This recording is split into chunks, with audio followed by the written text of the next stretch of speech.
hasrat yang tersirat semakin buruk. Bila bergema laungan gempita, harapan bernyala, nadiku berganda. Gemuruh jiwa, semangat membara, dari puncak ingin ke angkasa, berkalungkan bintang berkelipan, menyala jauh dari yang biasa. Ungkapan ini bukan sekadar bermimpi,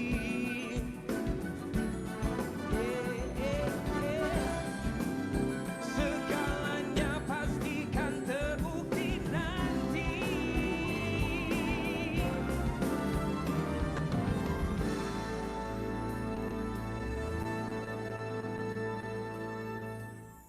Gemuruh jiwa, semangat membara, dari puncak ingin ke angkasa, berkalungkan bintang berkelipan, menyela jauh dari yang biasa.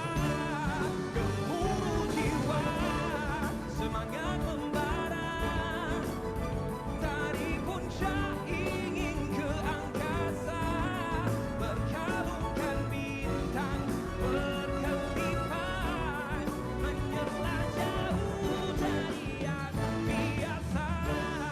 Gemuruh jiwa.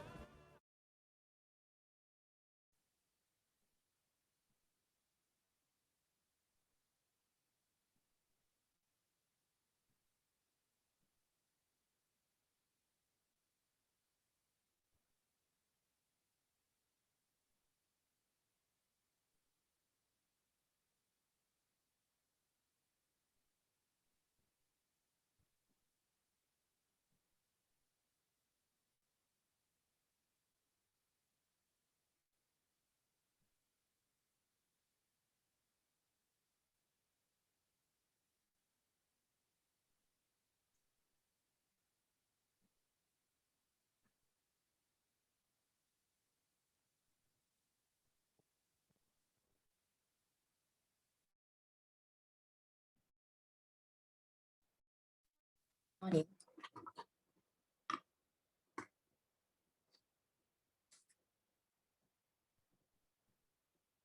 Selamat sejahtera and good morning. Ladies and gentlemen, welcome to Regional Water Talks, an exclusive plenary session with the Honorary Secretary General, Ministry of Environment and Water KASA, Yang berbahagia Datuk Seri IR Dr. Zaini Ujang.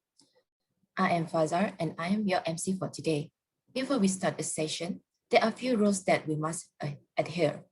If you have any question, please wait for the Q&A session or do list them down at the Q&A chat box. All microphones and webcam of attendees has been disabled throughout the session. If there is any internet disruption during the session, kindly be patient and try to sign in again. Without further ado, let's welcome our moderator for this session, Dr. IR Abdul Qadir Muhammad Din, immediate past president for Malaysian Water Association. With that, Dr. Qadir, the floor is yours. Thank you, Madam Chair. Bismillahirrahmanirrahim. Assalamualaikum warahmatullahi. Good morning, ladies and gentlemen. Yang berbahagia, Datuk Sri Zaini Ujang, the Secretary General of the Ministry of Water and Environment.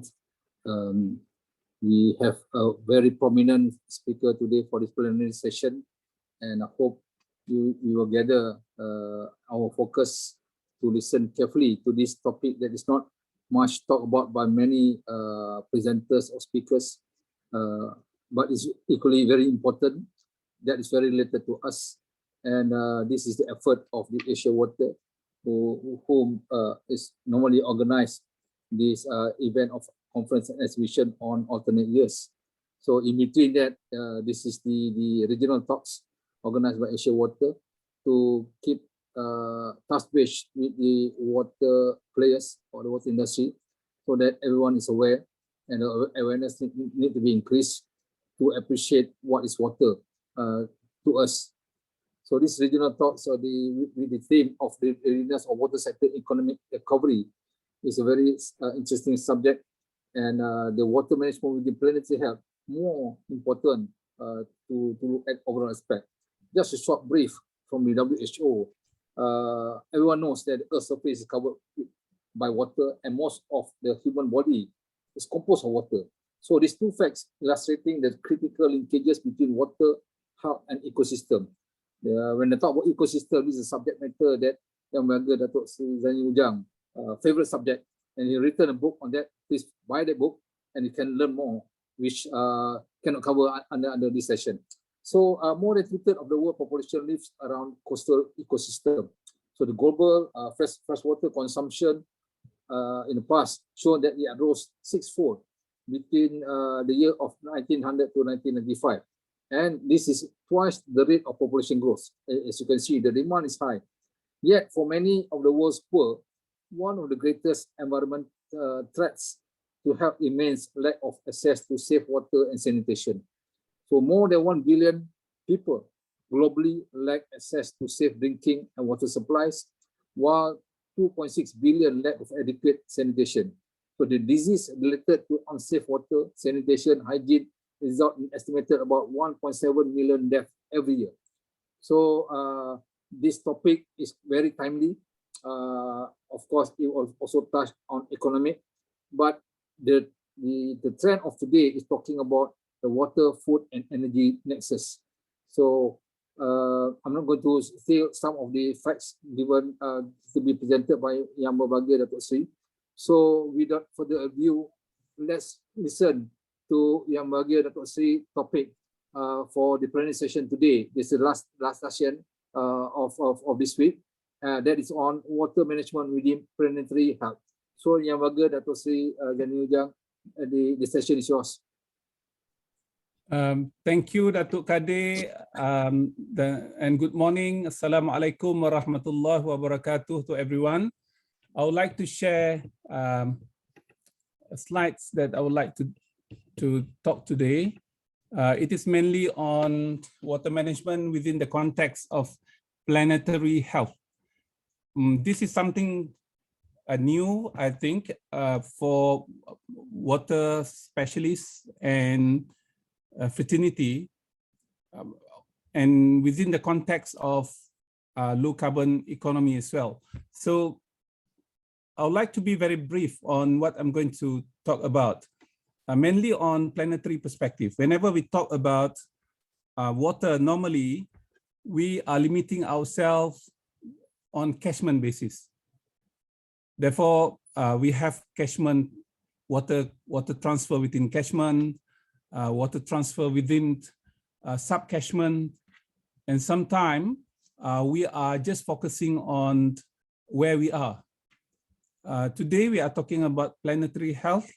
Despite you are in the catchment of Langat, say for example, in Klang Valley, whatever people do in other catchments, probably in other regions, that will affect you. So a book written by a group of people, originally published in the very well-known journal called the Lancet. Lancet is for medical practitioner. Probably this is one of the best journal within the fraternity of medical practitioners. And later it was published as a book by a group of people. And I have with me that I mentioned Planetary Health, Protecting Nature to Protect Ourselves, edited by Samuel Mayers and Howard Frumkin from Harvard University Medical School. And there is another book, Planetary Health, as well. So a lot of publications now recently published. The Planetary Health was published in 2020. So I was very fortunate because prior to that publication, I was involved with a group of people from Stockholm Institute, focusing on environmental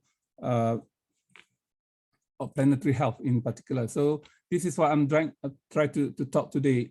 Please refer to these three main references if you like to have more information about it. I'm also going to talk a bit on what we have already drafted for Malaysia.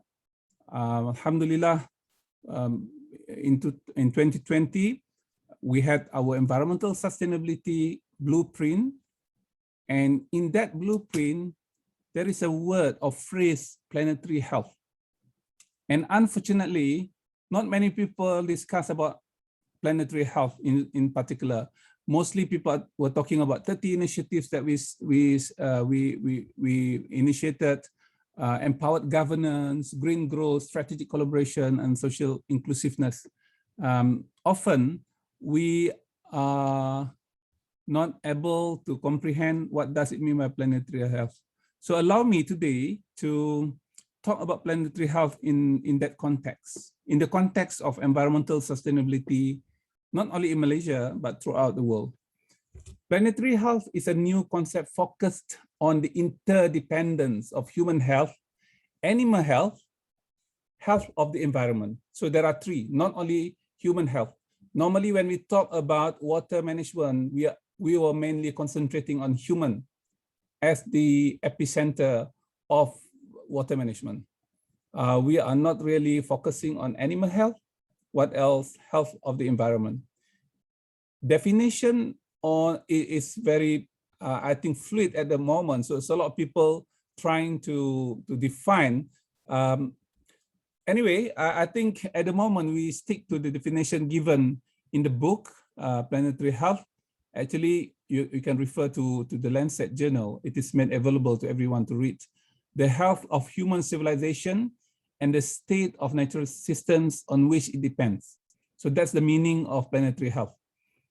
And what we are trying to do now is to reverse the trend by better balancing human needs with the preservation of the earth to sustain the health and the well-being of future generation. So this is very important.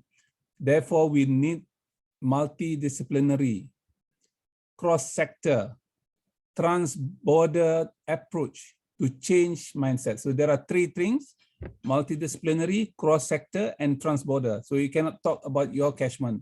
We have to talk about the whole catchment and change mindsets and behavior. It's not only mindset, but also behavior. So in the book that I have written lately, we were focusing on culture, and of which behavior and habits are important component. So let's start with this.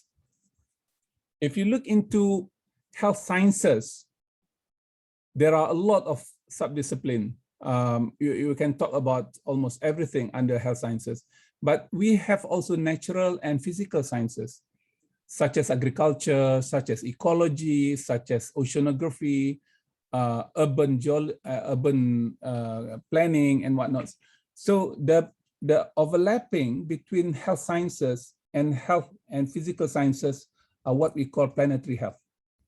It means that in order to understand planetary health, we must be able to at least understand the principles of other subjects, other disciplines.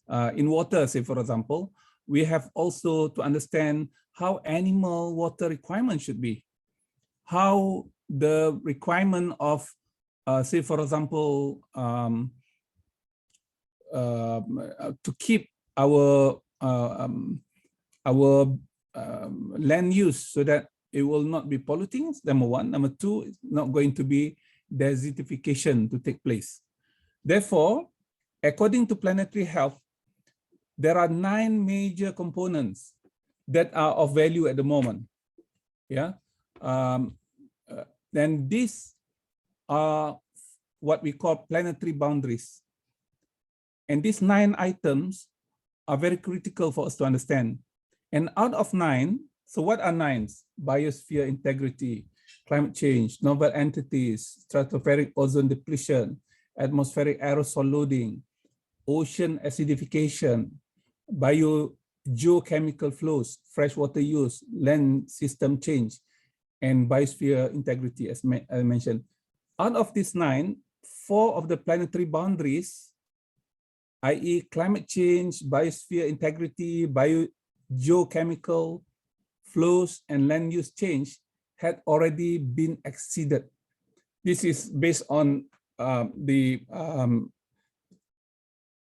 article written by Johan Rockström. Johan Rockström is the leading person that started the words on planetary health. So we have to pay respect to him, despite the later part. I think a lot of other people trying to be in the same position.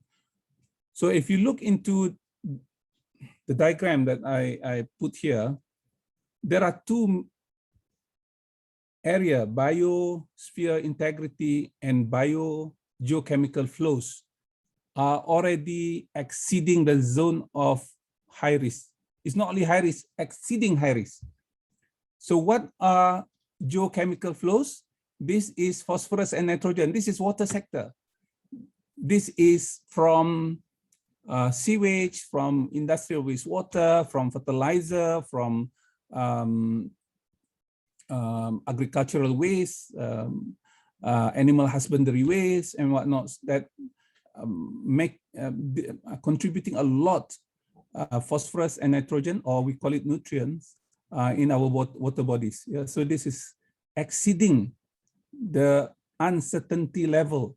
So if you ask me, what is so special about planetary health for water specialists or water managers? We are in the zone of high risk, exceeding zone of high risk at the moment. Many of our water bodies are no longer good for, say for example, drinking purposes because of exceeding the concentration allowed. Say for example, from time to time, water treatment plant operators will announce that we have to close down our water treatment plant for 10 hours or 11 hours because the concentration of nutrient, in particular ammonia, has exceeded the concentration allowed for be treated as drinking water purposes. So these are the area. We are very lucky in Malaysia. It's not as rampant, despite we had that incidences last year, I think 3 or 4 times in Sungai Selangor. But in other places in the world, this is very rampant. Yeah, and we have also biosphere integrity. I'm going to talk about later.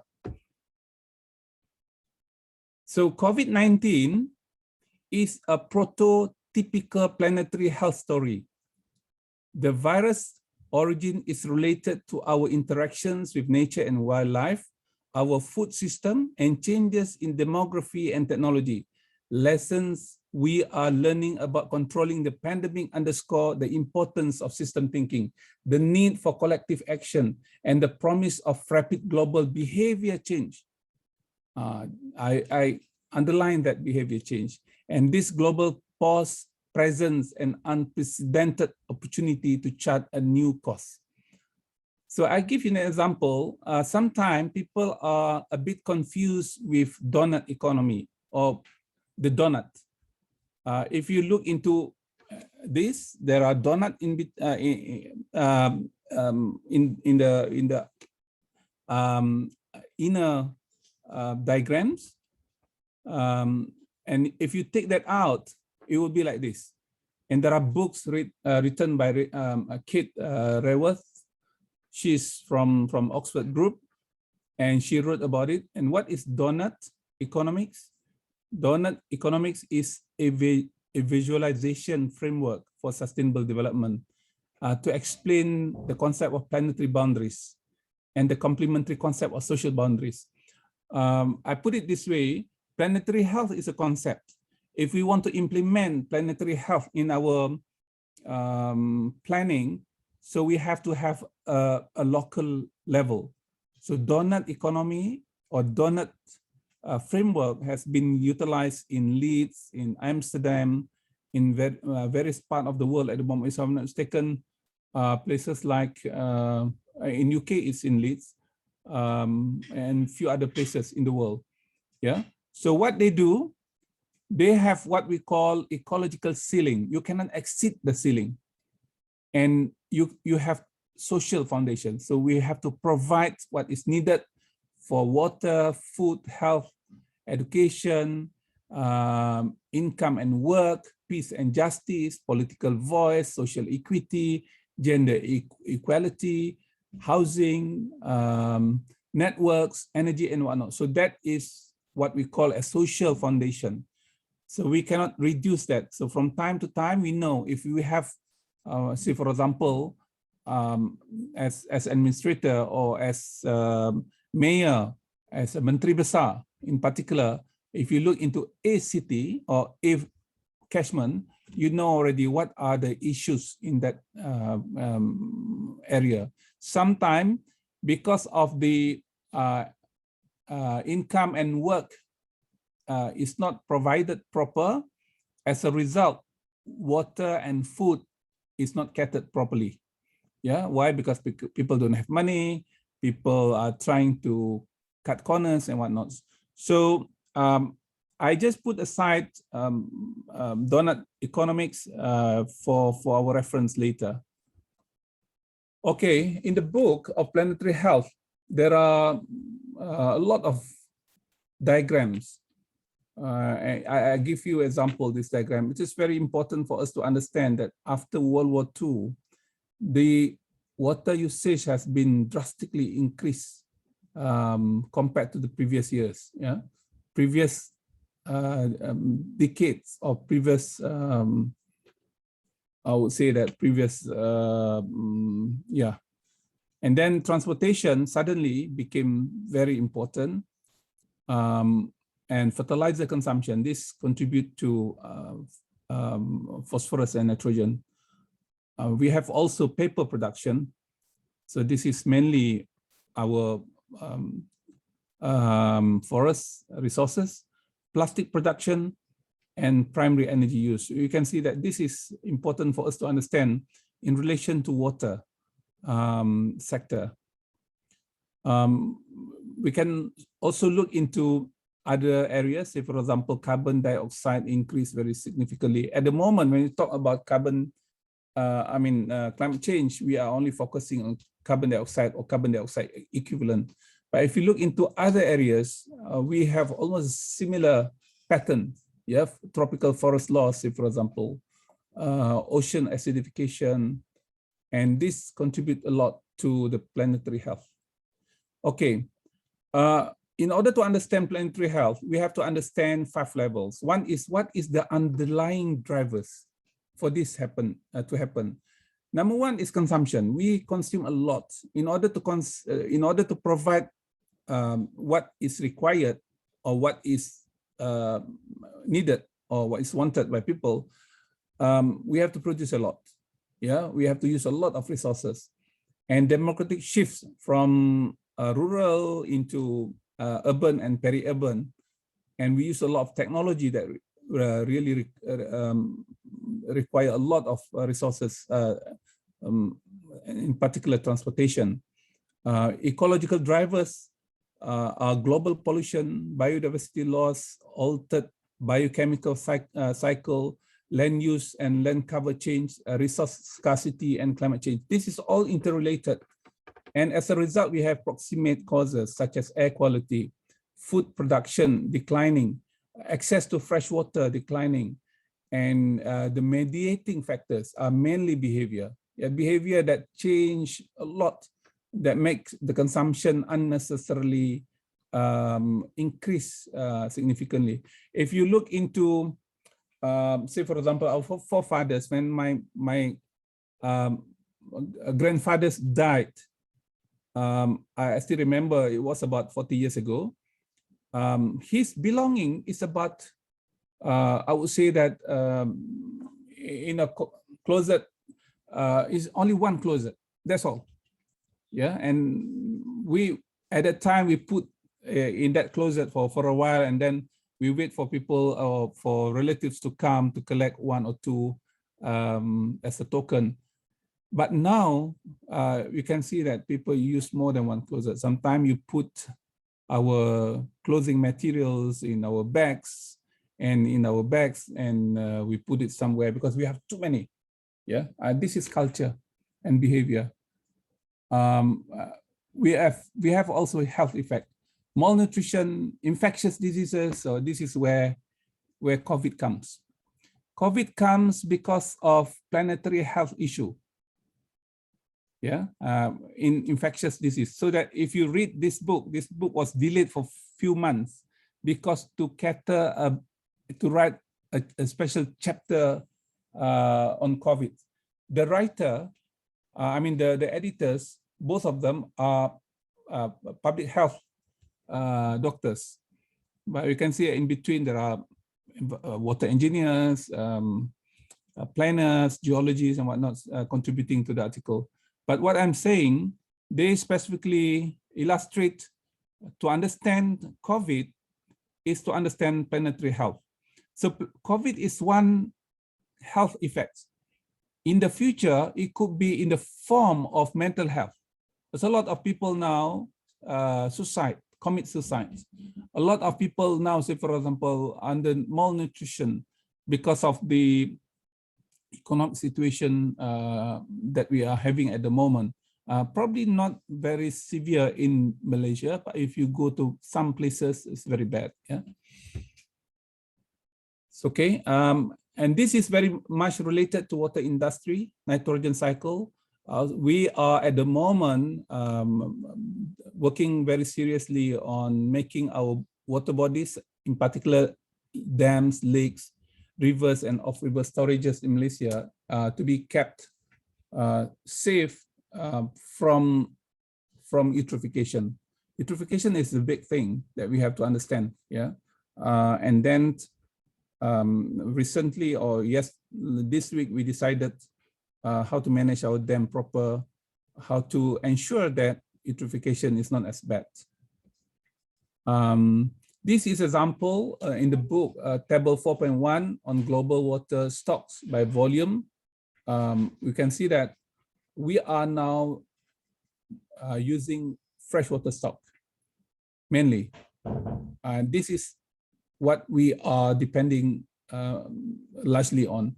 But if you look into what is available is freshwater stock that we are not using, glacier and ice caps, groundwater, all other freshwater stocks. And so this is 35,000 in terms of volume compared to, say, for example, only about 436. This is something important for us to understand. This is global withdrawal of water by sector, mainly at the moment agricultural. So, and agricultural serve the least number of people, the most I would say that not the most inefficient system in terms of water management. So in the future, we have to look into agricultural sector very seriously because they use 69% of the freshwater availability that we use at the moment, availability of freshwater. And assuming we are concentrating on the future water stress level, we see that in 2019, places that shown in the diagram is really exceeding certain level that very critical. Yeah, we are very fortunate. Malaysia is still under low to medium water stress level compared to our neighboring countries, Indonesia, say, for example, compared to Philippines, because the population is higher. X amount of water is required by higher number of people compared to Malaysia. You can see that places like India, where we are depending our vegetables, our onions, potatoes and whatnot. So they are in dire needs to protect themselves. And if you know that the most inefficient way to consume water is in agricultural sector, you just imagine what's going to happen.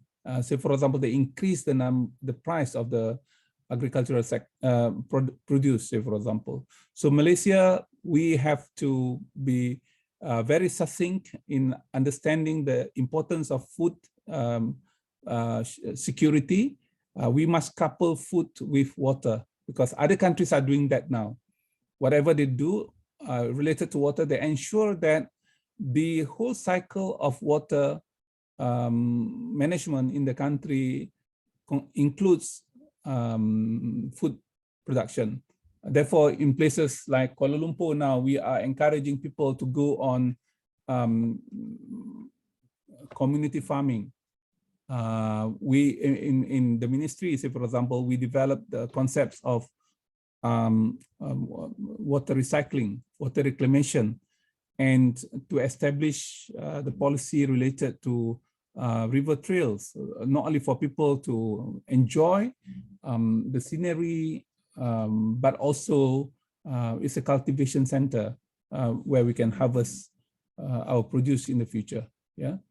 So these are three possible scenarios in the future as far as water withdrawal is concerned. If we keep with what we are now, we are going to be on the red. Yeah. If we reduce it a bit, there will be the green scenario. And what we are trying to do now is to reverse that, to make it lower in terms of water withdrawal. It means that our water management must be efficient. Whatever we withdraw from our water resources is to be utilized not once, probably twice or more than that. Yeah, say for example, not only for drinking water, and then we discharge to sewer network and then discharge back to river. Probably the first extraction we use for drinking purposes, and then we can use in, say for example, food production, and then recycle.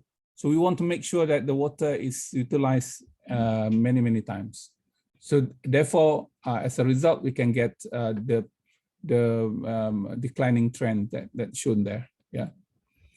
So this is available. I think this is made known to everyone. From time to time, we update. So recently, we update from 27 to 30 items in it. Yeah. So please get QR code, then you can get all the numbers ready. I just want to narrate one or two. I'm so sorry because it's not very clear here. The first one, we would like our river to be clean. At the moment, we have 357 rivers considered clean in the country. And that is about 4%. By 2023, we want to make sure that 5% of our rivers are clean. There are many rivers in the country. It's about 80,000 kilometer length of rivers in the country. And as we know that since Malaysia is a small country, our rivers are mainly short, except in Sabah Sarawak. And then I would like to also indicate we would like to have a kind of framework for us to move forward. Say, for example, we would like to use Malaysia Environmental Performance Index, my EP Environmental Performance Index, EPI, yeah, in the future. So it will include components that I mentioned earlier in planetary health or in donut economy. This is what's happening. We are still struggling to get our water tariff increase. It must come back to cabinet. So hopefully all water operators try to sell the idea that low water tariff is not good for the country. Low water tariff associated with inefficiency. Low water tariff should not be the distinct character of Malaysia. Why? Low water tariff means that people will not appreciate water as much. They will do a lot of wastages. There is less incentive for them to reuse the water, less incentive for them to reduce the amount of water they use. We can go to countries like Philippines. They are our neighbor.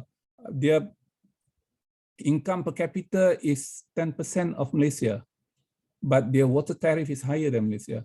Yeah, look at Indonesia. Their income is about 5 times lower than Malaysia. They are only 20% of Malaysia GDP per capita, but they are paying more than us. So I'm not saying that we have to increase water tariff to burden people. By increasing water tariff, inshallah, people will realize that water is to be respected. The value of water should be appreciated. And by doing that, we should not waste water. So why? Because at the moment, if we look into water usage in the country, it is increasing. 2016, say for example, our water tariff, our water consumption is 227 liter day per capita, but last year we recorded 245. So it's not meeting our strategy to have 180. It is reverse than the strategy that we developed, partly due to the water tariff. So I know that politicians, they thought that by increasing water tariff, they are burdening people, but we have to justify that. It's not burdening people, it is for the sake of maintaining the system, is number one. Number two, ensure that people really value the water resources that we have and not excessively using water. Yeah. So say many countries in Singapore, they are using 150 liter day per capita. So people say Singapore has no water. Singapore has more water than Malaysia. They have, in terms of reserve margin, they have more than 50% reserve margin in the country. You never heard water shortages in Singapore or water cut in Singapore, despite they have a lot of manufacturing or they have a lot of development work in the country. Why? Because their pipes are interconnected. Anything happen to this catchment, the other catchment will come very easily. Yeah. So it is a grid system that they have. We are not having grid system yet.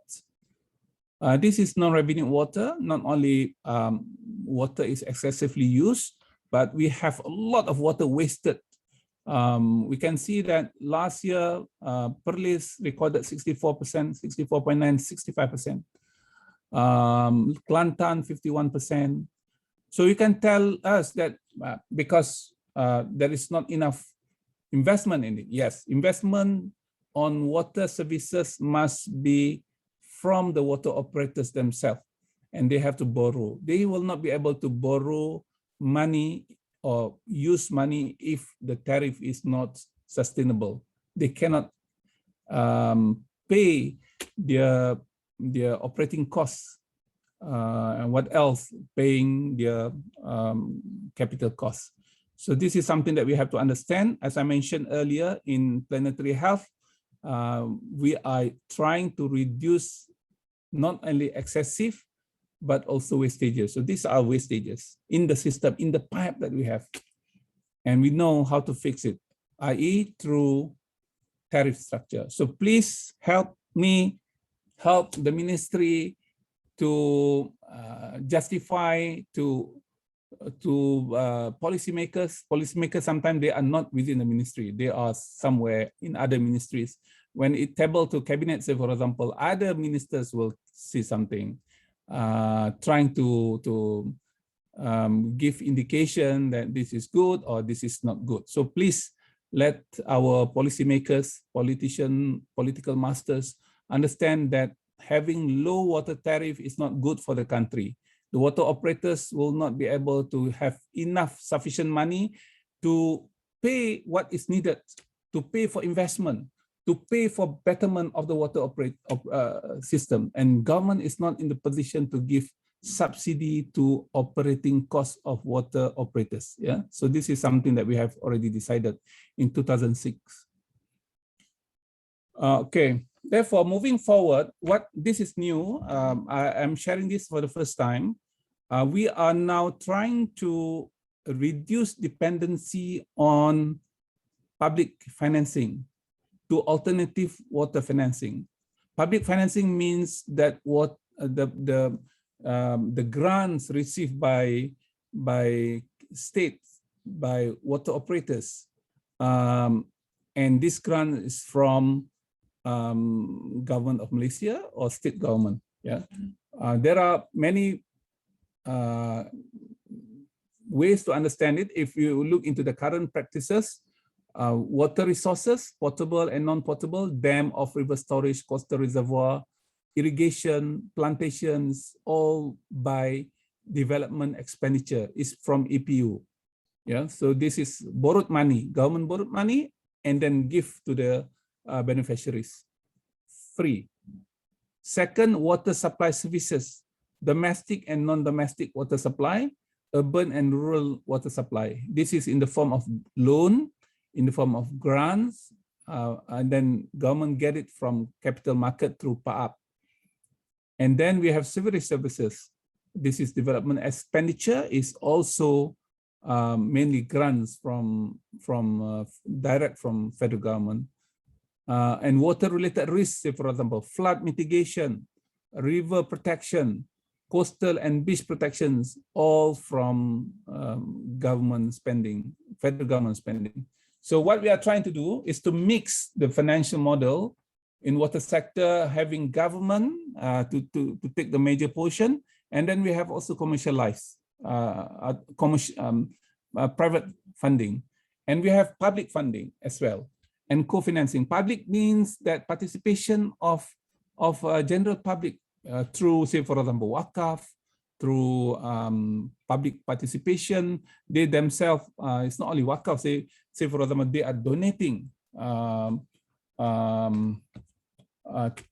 say for example, to undertake some projects. I give you an example, donating for developing river trails.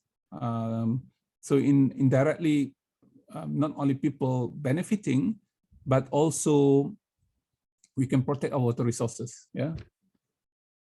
These are potential alternative water financing. You can see that in the past, it's mainly, you can read that later. Say for example, NRW, we have profit sharing agreement based on performance.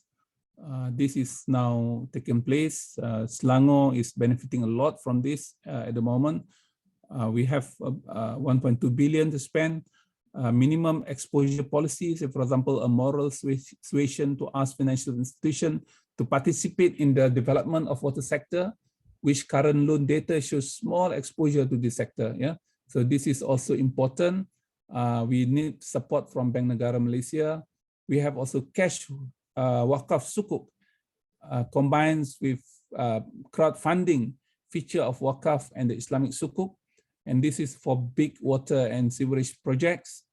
And water bank, a dedicated bank that lends specifically to entire chain of water related projects. At the moment, we have PAAP. PAAP is not a banking institution, and it is only dedicated to some projects. If you have water project, you can have also projects such as coastal reservoir, or we can have, say for example, water grid, whatever system that in place that require long exposure, say for example, 30 years, 40 years, so that can be done. And then we're also developing bank for water, a bigger loan to water sector via the merger of few development banks, and perhaps to establish water sector funds to benefit various sector. So these are areas that we are trying to map out in the future. This is critical success factor for that revision of the current policies, what we are doing at the moment. We hope that the economic situation will not deter our determination to improve the system. We know what to be improved, what to be changed in order to enable water sector to be as fluid and as versatile as energy sector in particular, or telecommunication, ensuring sustainable tariff and strengthening macro planning process. This is something that we would like to share with you. So I have one little slide that I'm going to, this is very important, I think. This is GHG emission for Malaysia. You can see that within the GHG, transportation, energy sector is the highest through electricity generation. Water sector, in terms of operating costs, depending or contributing 40% of their cash flow or their expenses to buy energy. Yeah. So in the future, we are very serious to ensure that sewage treatment plant must be able to be on themselves in terms of electricity generation and water treatment plants. Say, for example, at least 30–40% of the electricity can be generated through solar or through the differential of pressure within the system. We can see that in this submission of Malaysia Biennial Update Report 2020, waste sector includes industrial wastewater and sewerage contribute quite significantly to GHG, because, say, for example, sewerage sector continuously produce CO2.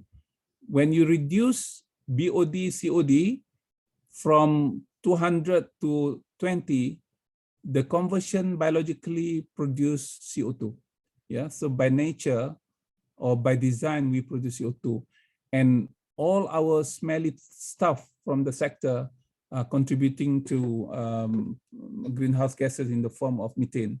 Yeah, so you can look into that. Waste sector contribute about 8% of the total GHG in the country. I'm not going to talk about it. This is the last slide I'm going to show. And this slide is very important. It was submitted to United Nations Framework Convention on Climate Change on 30th of July last week, on Friday. And this is, I would like to please make this known to everyone. Malaysia intends to reduce the economy-wide carbon intensity against GDP of 45% in 2030 compared to 2005 level. And the updated NDC, or Nationally Determined Contribution, includes the following increased ambition. 1, 45% carbon intensity reduction is unconditional. Previously, we said 35% unconditional, 10% conditional. Conditional upon assistance from developed nations. So we say that we can do it without your assistance. If you want to assist us, yes, thank you very much, we can do better. But 45% is doable on our own, unconditional. The target is an increase of 10% from the earlier submission. And the second point, which is very important, the GHG coverage is expanded from 3 to 7 gases. In the past, only carbon dioxide, methane, and nitrous oxide. These are 3 GHG gases produced also by by water sector, especially from sewerage sector. Yeah, and in the future, we are going to include hydrofluorocarbon, perfluorocarbon, sulfur hexafluoride, and nitrogen trifluoride. So, Datuk Kadir, I'm done with my presentation. Unless we have something to discuss, we can proceed. Thank you.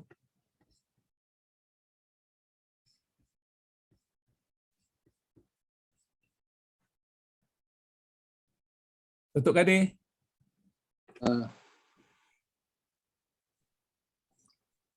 Okay, I'm on again. Thank you, Dr. C, for the very insightful new topics on this planetary health.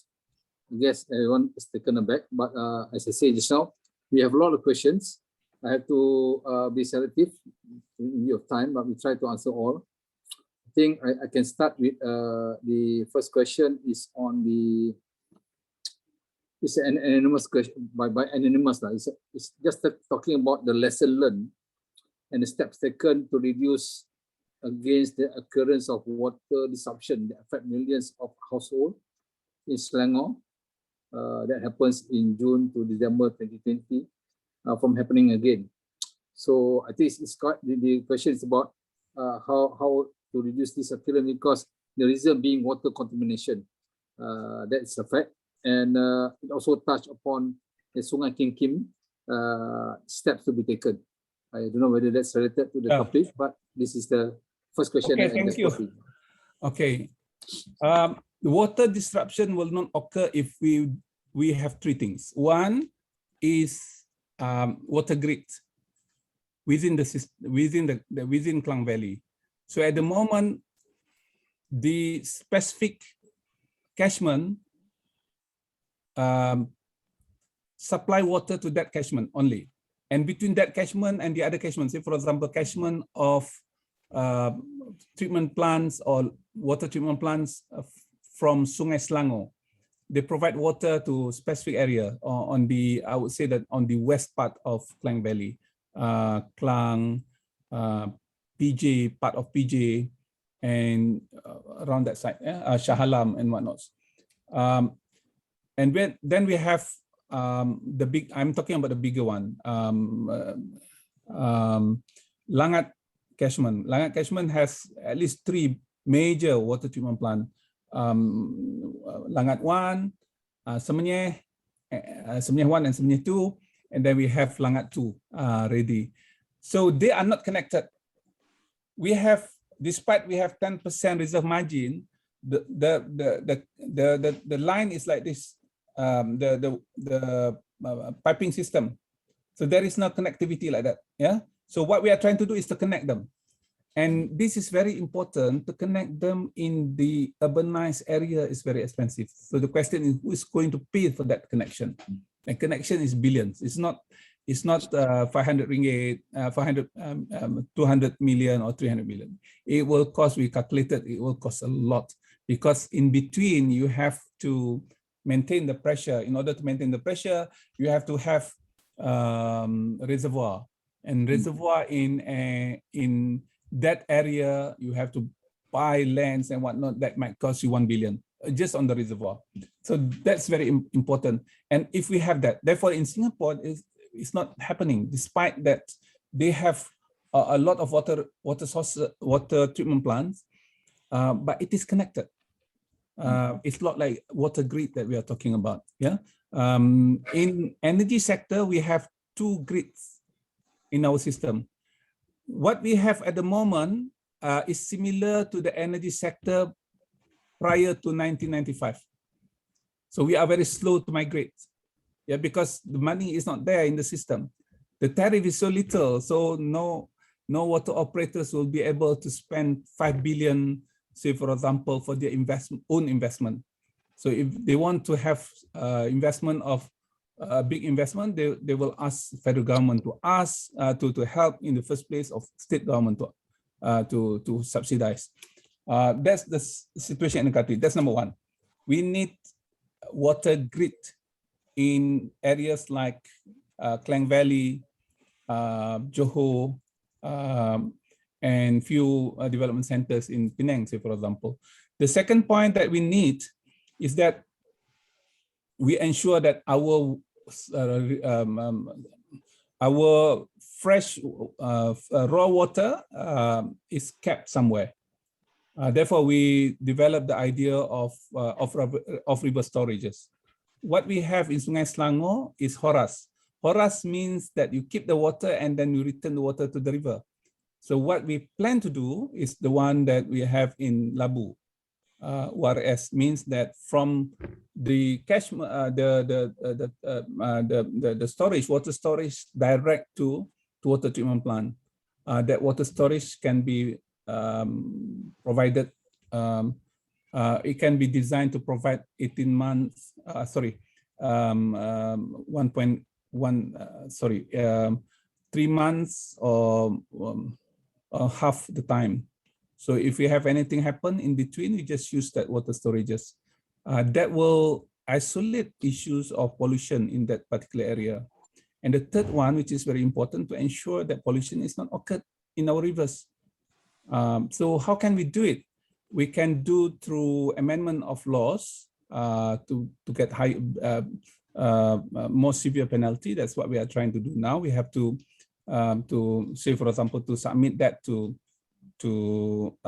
it's already done cabinet, so we have to submit to Parliament. So Parliament is not sitting for a few months, so we cannot do it now. So what can we do next if Parliament or if regulatory framework is not available? We empower people. Therefore, we developed the idea of river trails. So make sure that people are getting closer to river, and then they know what's happening in their water resources and look after the river. Those who are polluting, they are also enjoying the water scenery. Then they know that this is not good for my family. It's not good for me because we are polluting rivers. So this is something that we would like to do. and then we have to again, I summarize. One, water grid, that billions. Second, we have ORS, that billions. The third one, we can ensure that pollution is not occurred. Yeah, and that through regulatory and non-regulatory initiatives. Thank you. Okay, thank you, Dr. C. That answer to the question also posed by this Stephen Tan on existing plan to manage river pollution. You have answered that on the strategy number 3. A further question is on by the Mr. Stephen Tan also. What are the most important environmental issues that should be prioritized and how? As mentioned in my presentation, there are two. One is climate. One is the biosphere integrity that caused COVID-19. The second one is geochemical flows that cause phosphorus and nitrogen. As I mentioned in my presentation, this is global. I'm not talking about local. Okay, so I think we can refer to this presentation material. I move on to this another question by Mr. Peter Hamilton. Is asking about initiatives that's happening in Malaysia to recycle water from wastewater, rather than just focusing mainly on recovery energy from wastewater. That is by installing the biogas plant. Is a question mark. And are there any incentive available to encourage this type of behavior? Okay, water reclamation from sewage and non-sewage is now taken place. Starting last year, I think Syarikat Air Selangor and IWK signed an agreement with investment of 600 million for treated wastewater to be further treating, to be treated further, and then it can be used in industrial zone for industrial consumption. So that will be the requirement of all centralized sewage treatment plant development in the future. If you want to build and fund projects related to centralization or regionalization of wastewater treatment plant. For those who are not from Malaysia, Malaysia has the biggest number per capita of sewage treatment plant. We have more than 7,000 sewage treatment plant in the country, and some of them are very small for 500 population equivalent, mostly less than 10,000 population equivalents. And some of them are very elderly, very old. Then we need to upgrade. So instead of upgrading all plants, what we are trying to do is to make centralization. Datuk Kadir was in IWK. It's a rationalization of the existing rationalization probably is difficult for people to understand. Centralization. So instead of 100, you make only 1 or 2. So this is easier way to do it. And the siting of that centralized plant should be close to the point of recycling, the point of reclamation. In the past, there was no requirement. So say, for example, our Pantai treatment plant, the biggest in Southeast Asia at the moment, with 1 million population equivalent. And we have another 1.5 million population equivalent in Langat, Langat. It is far from industrial zone. So it's difficult for us to treat and then to send the water to the industrial application. So in the future, it must be sited close to industrial zones. Industrial water can be produced. Okay, thank you, Dr. C, for that. I move on to another question because we have more questions coming in. So I have to be fast on this. We have one question from Johannes regarding asking you about, can you elaborate with best example more on cultural and appreciation water resources and water management? Again, I can. Okay, he's talking about, can you elaborate with best example more on cultural and appreciation of water resources on water management? Yeah. Say, for example, in our daily life, we should use less water. And I know that Malaysian take shower almost twice a day. but make sure that we take shower not more than 10 liter every shower. People say, why? And water is cheap. So let's use water as much, because it will not make you poor by having using a lot of water in Malaysia. But what I'm saying, if we do that with clear intentions, we want to be efficient in water usage.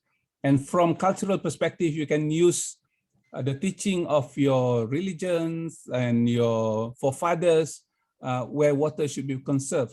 Say, for example, in Islam, if you take shower, if you want to follow Prophet Muhammad Sallallahu Alaihi Wasallam, Prophet Muhammad Sallallahu Alaihi Wasallam used not more than 3 liters of water for every shower. Yeah, to take wudu, say for example, ablution before you make prayers is only about 0.7 liter. So if you can have that in mind, so people know that despite water is almost free in Malaysia for that amount, but I want to follow my my prophet saying, I want to be a good Muslim. I want to be a good citizen. I want to be a good children to my family to use less water. So let's having less water as our way of life. That's number one. Number two, say for example, we try to ensure that whatever water that we have consumed, if we can still use them, use them. Say for example, after you wash your dishes, you can use that water for watering your gardens. And this is very nutritious because the amount of organics and nutrient will be higher. And the same thing happening in our office, workplace, and in our factory, if we are producing something. So since we are not able to regulate people from the pricing of water in the country at the moment, yes, in the future, we try to do that. We try to use cultural and public participation as much. Okay, hope that answers that question. There's a question from the ASM team talking about your GHG, the greenhouse gas effect. You had set a tough target for the GHG. So how does that translate down to water and sewage infra and services? So to the knowledge, the business plans are not based on understanding their GHG baseline, and how the plans to put in place will either reduce or increase it, as well as there is no framework established to regulate such. So we will try to make them surface in SPAN reporting next year. Okay. And not only that, producing a lot of gases is very costly. You use a lot of energy is keep on increasing, and we know that some water operators in the country, in Malaysia, are not able to pay their water bills. In the electricity bill. It is keep on increasing. So in the future, we try to reduce that, so as much. Okay, so that is, I think it's moving forward because that's being reported to the United Nations, as what you mentioned. So I guess that's the right direction for Malaysia to look at this greenhouse effect and the carbon footprint. As far as energy sector is okay. I think I was Secretary General Ministry in charge of energy in the for more than 2 years. So with the availability of renewable energy going to be 40% of the energy mix will be very significant to Malaysia in order to reduce our carbon emission. So and then we are very fortunate because Sabah, Sarawak in particular, are depending on Bakun. Bakun produce, when it is operated, it's produced almost very little carbon for hydroelectric. Okay, I think it's a good direction. Perhaps future projects that are going to be evaluated will also have this criteria as a point to be given to the private sector or the government projects as a what they call another factor for the evaluation. Okay, the next one is from one of the water operators. They have agreed that low water tariff lead to wastage of water by consumer, and water tariff should force consumer to use water wisely. That is their comments. Maybe added to that, we have a regulator. So the statement that the water operator should jointly says that the need to increase the water for sustainable water industry is true, but can the regulator SPAN play that role by putting up a proper what they call paper to the government to justify, because the water we do tariff, that. We do that. What I asked just now, the right to increase water tariff in Malaysia is very political. So therefore, I keep on saying that if we can decouple this in the future, will be very good. The understanding by the previous, I mean, the president, I'm not sure about previous or present, the previous wisdom, political wisdom in Malaysia, you cannot add additional financial load to the people.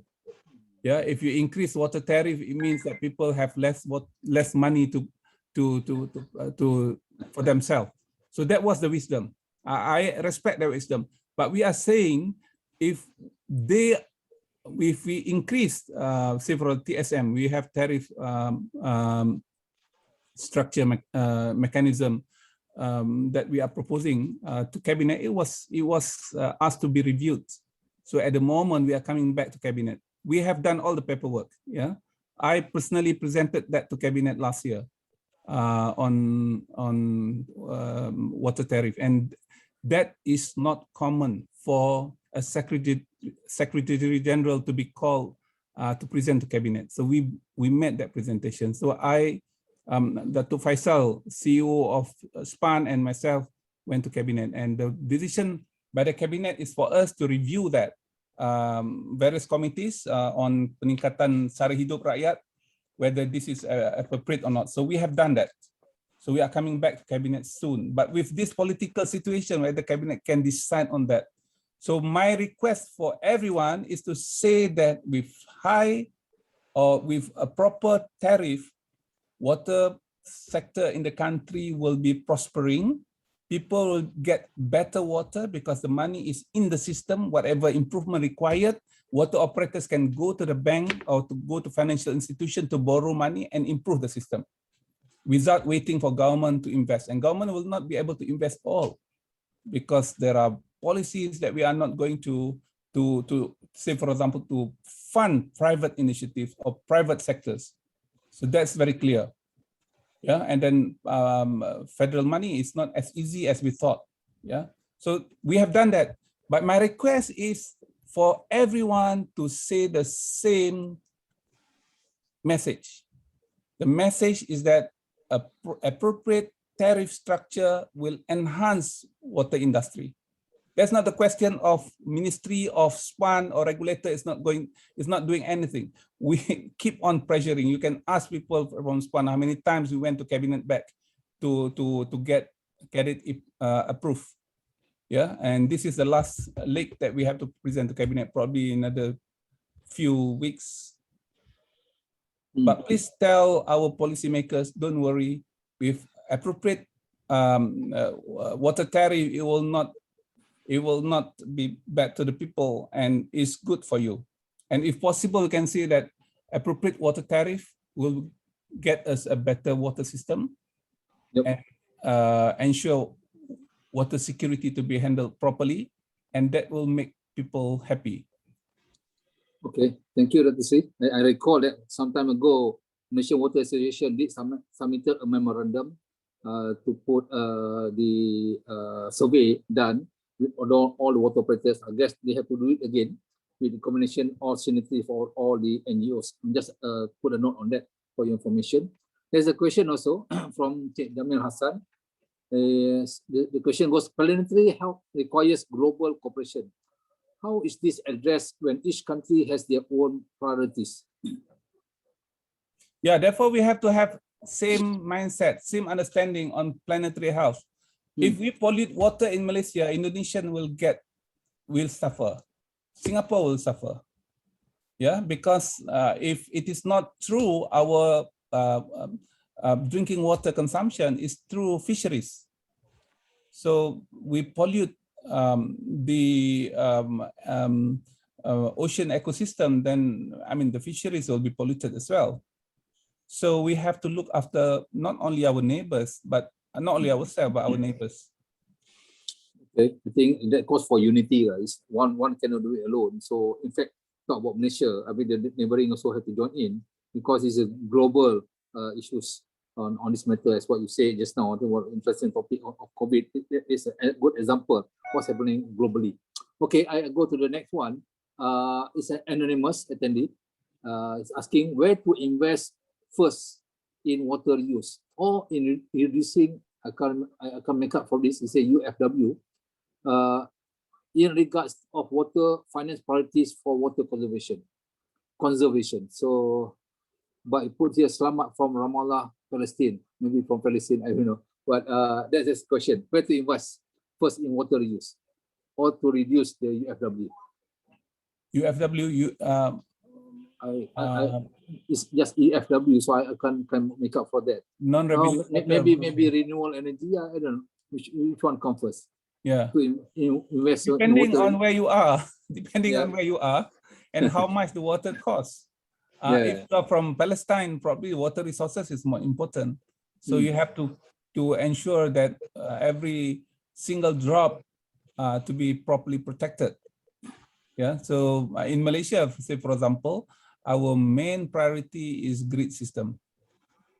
Okay. Yeah, I have to, and I'm struggling. Who are going to pay for grid system?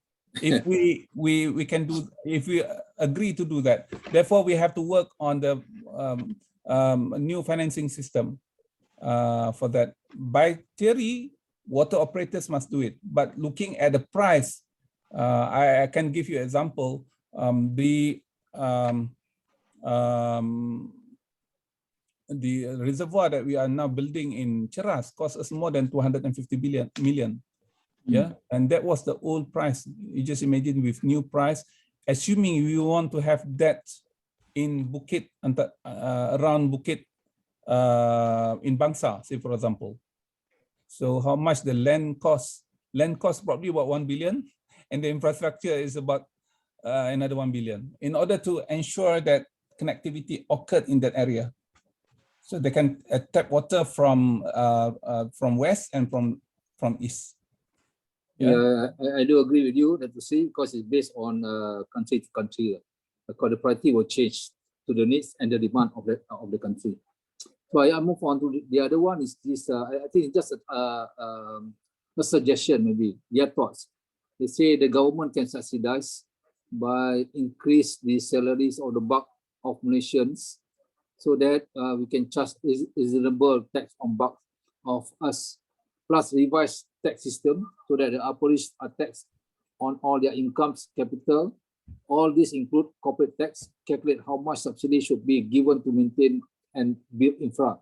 So talking about tax, the civil service numbers need a drastic reduction, so salaries of the select few can be increased. Tax should be on salary plus allowances instead of current practice of taxing civil servants only on their base salary. So need to reduce reliance on buying, this is very good. Need to reduce reliance on buying foreign materials, but to develop local production of materials, whether biological food and non-biological, such as building materials. So the basic which we need to build and sustain the country should not be imported, as these goods are all charged in foreign, USD, they put USD for foreign currency. But our buying capacity is tied to a weak ringgit. So some thought about helping government make money without, some burden to it. So yeah, I agree with you. I agree with you. Fully agree with you. We have to revise many things, not only water tariff, but also taxation system in the country. I think need further improvement. Okay. And then, so take note of that. And then probably what is also important, expenses in life in Malaysia should be itemized. In the past, we thought that we are spending a lot on, say for example, on our basic necessities such as houses and cars and whatnot. So if we look into planetary health, we are talking about balance. We are talking about consumption to be readdressed. So that's very important for us to understand. I'm not going to talk about it too detailed because this we require a different session on that. Yes. But I agree with you. But that costs a lot of time, a lot of political determination and political will to do that. Yeah. Okay. Thank you for that. We are pressing for time. I'm selecting those from abroad just to give acknowledgement to some volunteers here. There is Don Bass from California, US, offering his service to help. Happy to volunteer his time and service. So just to say thanks to Don Bass. We have also from, let me see, this is also from overseas, Rashid Al-Said, asking for that information can be handled by the administrator. We have this Ranjit Sinha, also giving you a commentary to say that it's good to know that you have this planetary help in your agenda. Perhaps this one, Datuk Sri, you have to answer this. Saru Veshwaran, Peru. Why there is no control order for household or domestic users discharge cleaning soluble detergent into our drain and eventually to river? Is it because detergent is not harmful? We need to see that the discharge is daily. Yeah, okay. This is something big that we have to understand. Malaysia is one of the few countries in the world that our connectivity to centralized sewage facilities is exceeding 70%. Yeah, in rural area. In rural area in Malaysia, we have close to 80%. In places like Lembah Kelang, it is more than 90%. Yeah, what we have probably in Malaysia is wrong connection or illegal connections. When we have centralized sewage facilities, means that our kitchen sink, our toilets, our bathrooms, our cleaning facilities are all collected and sent to sewage treatment plant. And in Malaysia, this is the latest that publication that we are going to publish. I think before end of the year, it's about 80%, and not many countries can do that. Say for example, in Japan, it's about 70% because of earthquake and because of the many reasons. Yeah, I'm talking about urbanized area. When you mention about why we don't have, well, there is no penalties. Yes, that is under building law, and it is under local authority. So if you have that cases and you are already connected, it should be penalized. For those who are not connected, they use septic tanks. So people with septic tank facilities, normally in Malaysia, unlike what is supposed to be designed in places like United States or Japan, that should not be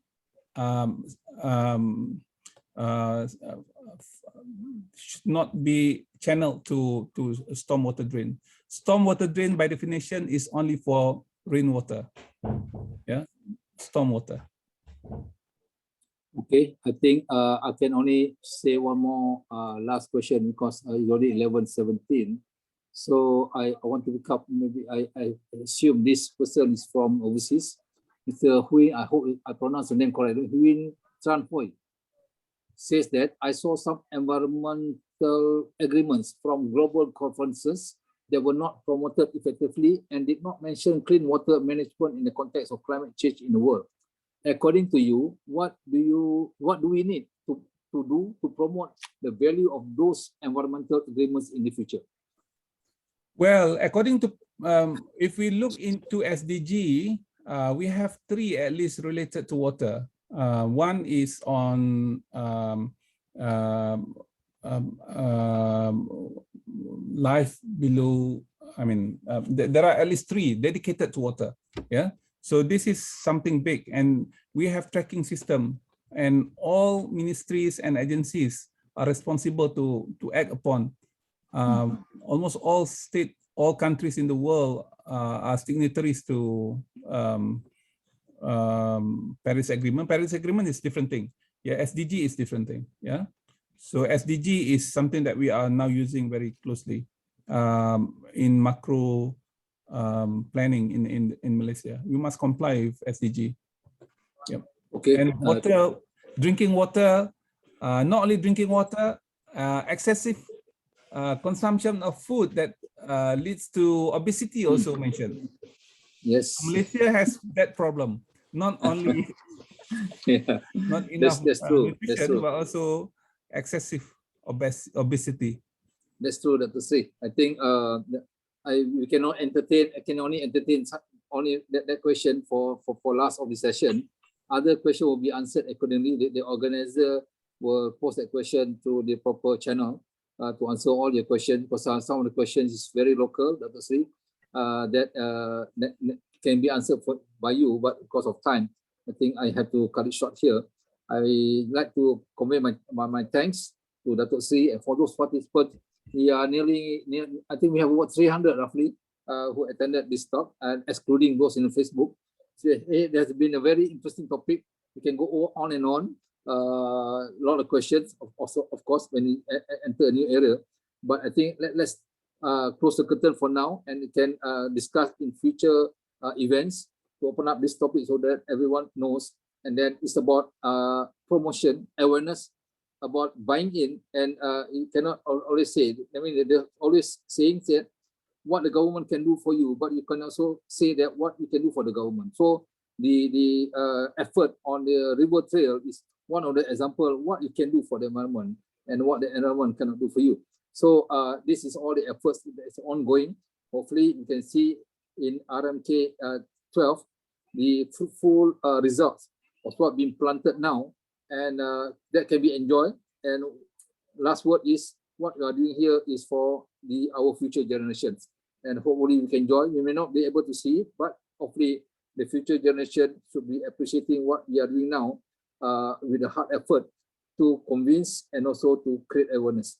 So last not least, again, to say, on behalf of the organizer, I would like to thank you very much for a very good topic, open up the mind of all of us to keep on thinking of what we can do and what we can contribute, and also to give a suggestion to help the government to realize the vision as what being stated by you, especially on the greenhouse effects. So with that, I pass back to the Madam Chair, Madam MC, sorry, the session for the closing. Thanks. Thank you so much for the presentation. Before we end the first session today, on behalf of Informal Markets ASEAN Water Series, we would like to say thank you for joining us in this first plenary session. We will now take a break, and we shall reconvene here using the same link for our next plenary session at 11:30 a.m. with Dr. Tan Yu Chong, Chief Economic Advisor for Malaysia-China Business Council, MCBC, and Senior Advisor for Southern Engineering Berhad. As a friendly reminder, please use the same link to attend our next plenary session. Thank you.